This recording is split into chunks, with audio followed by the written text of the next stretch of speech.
ba'du. Seluruh pengurus yang kami hormati, orang tua kami yang kami muliakan, hadirin wal hadirat tamu Allah sidang jemaah zuhur rahimakumullah, insyaallah senantiasa dimuliakan Allah Subhanahu wa taala, amin ya rabbal alamin. Menjadi mukmin yang sebenarnya itu, ibu dan bapa rahimakumullah, menurut Allah Subhanahu wa taala dalam surah Al-Anfal ada 5 syaratnya. Pertama, ibu dan bapa yang berbahagia, innamal mu'minuna alladzina idza dzukirallahu wajilat qulubuhum. Bila dia menyebut nama Allah, maka bergetar hati mereka. Yang kedua, wa idza tuliyat alaihim ayatuhu zadatuhum imana. Orang-orang yang bila dibacakan ayat suci Allah, maka bertambahlah iman mereka. Yang ketiga, wa ala rabbihim yatawakkalun. Orang-orang yang senantiasa bertawakal kepada Allah, berserah diri kepada Allah, pasrah dengan segala keputusan Allah. Yang keempat, alladzina yuqimunas shalah. Orang-orang yang mendirikan salat. Kemudian yang kelima, wa mimma razaqnahum yunfikun. Dan orang-orang yang menginfakkan sebahagian rezeki yang diberikan kepada mereka. Ulaika humul mu'minuna haqqan. Bagi mereka itu, kata Allah, adalah mukmin yang sebenarnya, dan diperuntukkan kepada mereka lahum darajatun inda rabbihim, ketinggian derajat dari Tuhan mereka, daripada Rabb mereka, wa maghfiratun, dan mendapatkan ampunan, wa rizqun karim, dan rezeki yang mulia. Ibu dan bapa rahimakumullah, ada beberapa cara sederhana melihat seberapa tinggi kadar keimanan seseorang hingga dia layak disebut mukmin yang sebenarnya. Pertama, ibu dan bapa, tengok dalam dia mengambil keputusan. Apakah keputusan yang dia ambil itu melibatkan Allah kah atau tidak? Mana contohnya, ibu dan bapa? Dalam hal pembagian harta warisan, kita manusia ini, ibu dan bapa rahimakumullah, punya pemikiran, punya perasaan yang cenderung tidak mungkin mampu berlaku adil. Bahkan sangat sulit bagi kita ini untuk bisa berlaku adil. Saking sulitnya kita bisa berlaku adil itu, sampai dikatakan oleh Allah Ta'ala, jika kalian berusaha berlaku adil, maka kalian juga tak mampu berlaku adil. Maka kalau hal-hal yang kecil saja kita tak mampu berlaku adil, apalagi membagi hal-hal yang besar. Mana contohnya membagi hal-hal yang kecil kita tidak mampu berlaku adil? Ini cerita ini selalu saya sampaikan di Masjid Al-Firdaus. Ada seorang bapak, ibu dan bapak rahimakumullah, punya 2 orang anak kecil. Anak kecil ini dibawanya kemana pergi, termasuk ketika dia mendengarkan pengajian Rasulullah sallallahu alaihi wasallam. Ketika dia sedang mendengarkan pengajian, anak kecilnya ini melasak. Jadi anak-anak kecil melasak ini bukan sekarang, dari dulu anak-anaknya dia sudah melasak juga dia. Jadi kalau ada anak-anak kecil melasak itu biasa. Yang bahaya itu orang tuanya melasak. Nah, ibu dan bapak rahimakumullah, ketika anak kecil ini melasak berlari-lari, rupanya yang bungsu itu duduk di samping ayahnya. Oleh ayahnya ditarik anaknya ini, diletakkan ke atas pahanya. Sedangkan anak yang kedua masih berlari, menengok abangnya masih berlari, tegak pula anaknya ini, berlari pula dia mengejar adiknya. Capek dia berlari, duduk pula lah kemudian si abang ini di samping ayahnya. Oleh ayahnya tidak ditarik dia ke atas pahanya. Nampak oleh Nabi sallallahu alaihi wasallam. Ditanya oleh Nabi, apakah kedua anak kecil ini adalah anak-anakmu? Anak-anakku ya Rasul. Kalau begitu, kata Nabi, berlaku adillah engkau di antara anak-anakmu. Jadi kalau anak yang satu ditarik ke atas paha, anak yang satu tak ditarik ke atas paha, anak yang satu ditaruh di pangkuan, anak yang satu tak ditaruh di pangkuan, kata Nabi SAW, berlaku adillah engkau di antara anak-anakmu. Bagaimana itu kalau seandainya yang satu dapat rumah, yang satu tidak? Yang satu dibelikan mobil, yang satu tidak. Yang satu kuliah luar negeri, yang satu cuma dalam negeri. Yang satu boleh sampai S3, yang satu cuma tamat SMA. Yang satu dapat jatah tanah, yang satu tidak. Yang satu tanah kosong, yang satu tanah sawit. Berbeda saja tempat duduknya. Kata Nabi, berlaku adillah engkau di antara dua anakmu. Bagaimana dengan kita yang membedakan mereka begitu jauh? Maka nanti ibu dan bapak rahimakumullah, hal yang paling berat dipertanggungjawabkan oleh setiap orang tua di hadapan Allah itu adalah dalam memperlakukan anak-anaknya adil apa tidak. Nah, ibu dan bapak rahimakumullah, kalau membedakan tempat duduk saja kita dikatakan tidak adil, dan kita rupanya memang banyak yang tidak mampu adil dalam hal macam itu, macam mana dalam pembagian harta warisan? Orang Minang, Ustaz, cenderung kepada anak perempuan. Orang Kampar cenderung kepada anak perempuan. Orang Arab cenderung kepada anak laki-laki. Orang Batak cenderung kepada anak laki-laki. Orang Melayu cenderung kepada anak laki-laki juga. Karena kita ini punya kecenderungan, bagaimana mungkin orang yang punya kecenderungan bisa berlaku adil? Kita ini basicnya itu punya kecenderungan. Bagaimana mungkin orang yang punya kecenderungan, tapi kemudian dia ingin menetapkan keadilan? Apalagi kalau ibu dan bapak sudahlah cenderung kepada anak perempuan, anak perempuannya semata wayang, sudahlah semata wayang hidupnya susah pula, 3 abang laki-lakinya berhasil pula, itu makin tak mampu berlaku adil. Nah, aturan Allah macam mana? Dalam surah An-Nisa ayat 11 itu ibu dan bapak rahimakumullah, yusikumullahu fi auladikum, Allah mewasiatkan kepadamu, kata Allah. Apa bedanya wasiat dengan perintah? Kalau perintah berlakunya saat ini, saat diperintahkan maka berlakulah perintah. Kalau wasiat mengikat sepanjang masa. Contoh, bapak bilang kepada anak bapak, solat, solat, solat, itu perintahnya berlaku saat itu. Tapi kalau bapak mewasiatkan, nak, ayahmu boleh mati, tapi ingat, sekali kalian menyembah Allah, tidak pun ada ayah, kalian tetap menyembah Allah. Itu namanya wasiat namanya.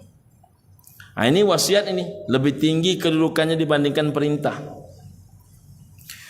Yusikumullahu fi auladikum, Allah mewasiatkan kepadamu, hai seluruh orang tua, fi auladikum, dalam urusan anak-anakmu.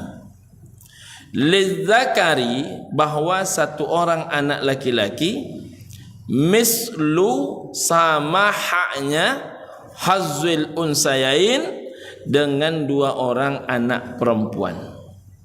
Ini tak mudah ini.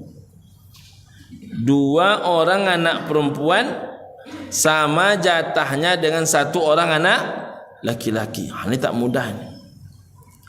Lalu orang berkata, bagi ambo Ustaz, anakku sama kesersadonya.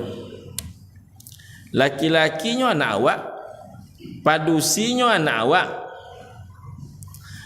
Jadi perlakukan rato sudah, bagi sama banyak sudah. Pokoknya wa adil seluruhnya. Dia tidak tahu tu mafhum mukhalafah kalimat dia itu. Orang kalau mengatakan mau laki-laki nya padusia nak ko sama sasadonya, itu berarti dia mengatakan Allah tidak pandai membedakan. Jadi kalau engkau bisa mengatakan anak laki-laki anak padusia sama, jadi Allah tidak bisa menyamakan. Kan begitu tuh. Nyo kaya nyo miskin sama-sama anak awak, maka perlakukan rato. Jadi Allah tak mampu memperlakukan rato. Siapapun anak awak kau, sekali anak tetap anak, bagi rato adil sudah. Jadi Allah tak adil, macam tu. Orang yang berani menggugat keadilan Allah tu kufur.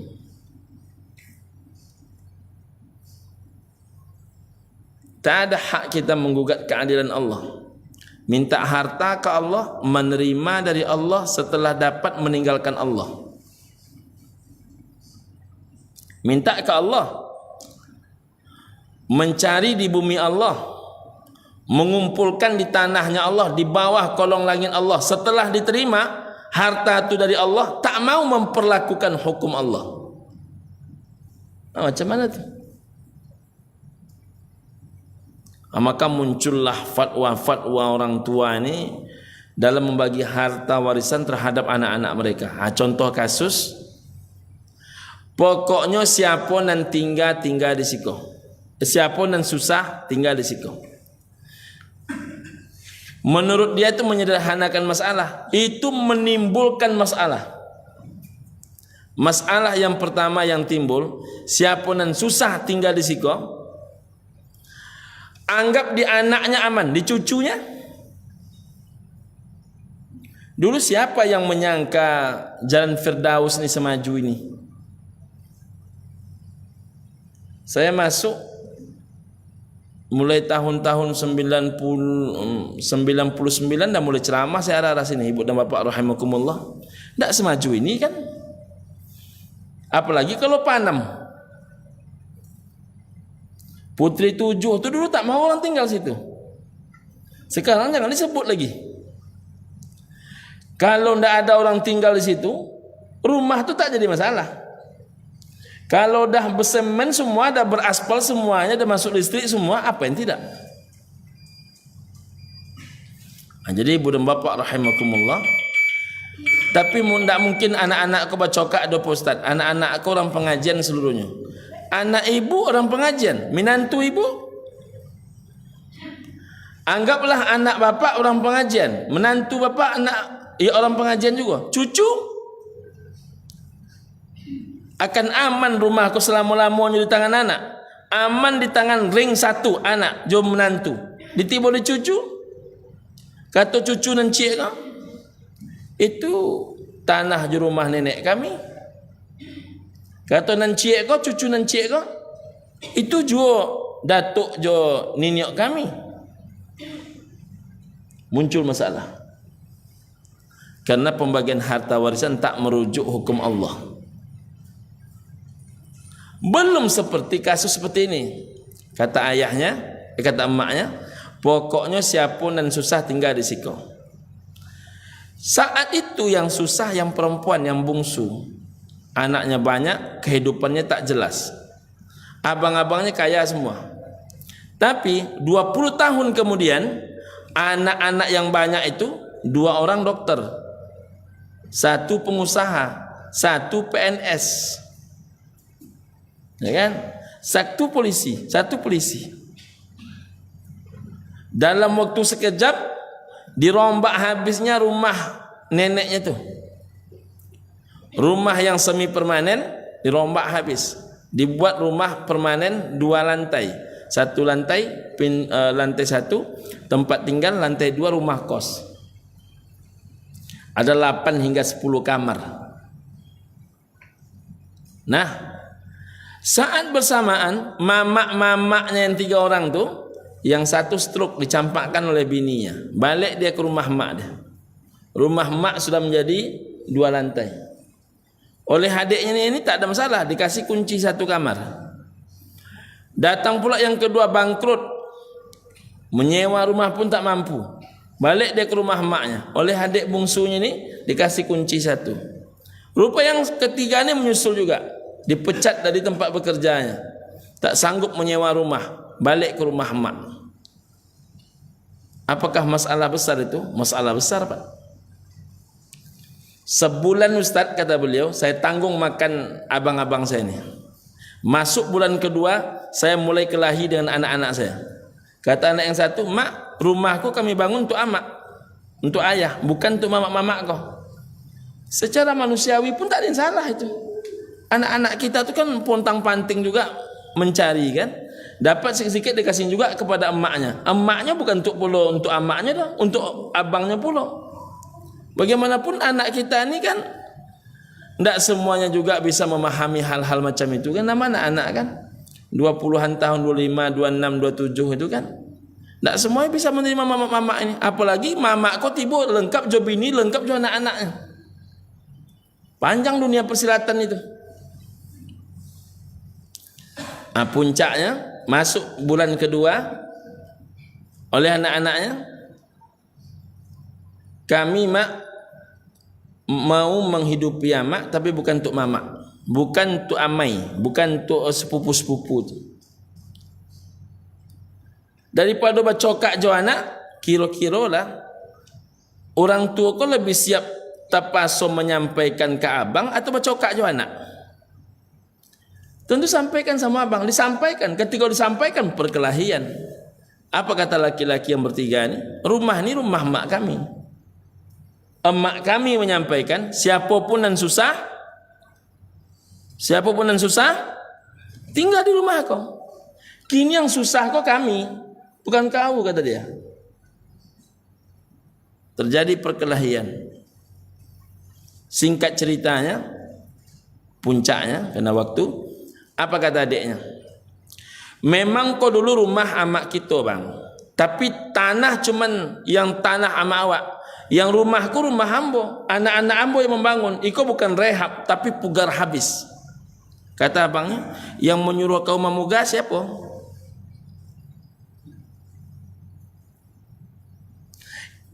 Karena tak ketemu win-win solution, maka apa kata abang-abang? Kalau memang rumah kau, suaminya orang Kalimantan, angket rumah kau ke Kalimantan, tinggalkan tanah mak kami. Kenapa itu bisa terjadi, Ibu dan Bapak? Karena tidak merujuk hukum Allah. Maka kalau masih hukum Allah wak jadikan sebagai pedoman, insya-Allah selamat kita dunia akhirat. Maka jangan pernah memakai otak kita untuk menyelesaikan masalah dunia persilatan ini. Nak kan putih di otak awak dunia persilatan kan? Maka merujuklah kepada hukum Allah. Nah, orang beriman itu apapun keputusan hidupnya selalu membawa Allah Subhanahu wa taala. Itu dulu Ibu dan Bapak rahimakumullah. Assalamualaikum warahmatullahi wabarakatuh.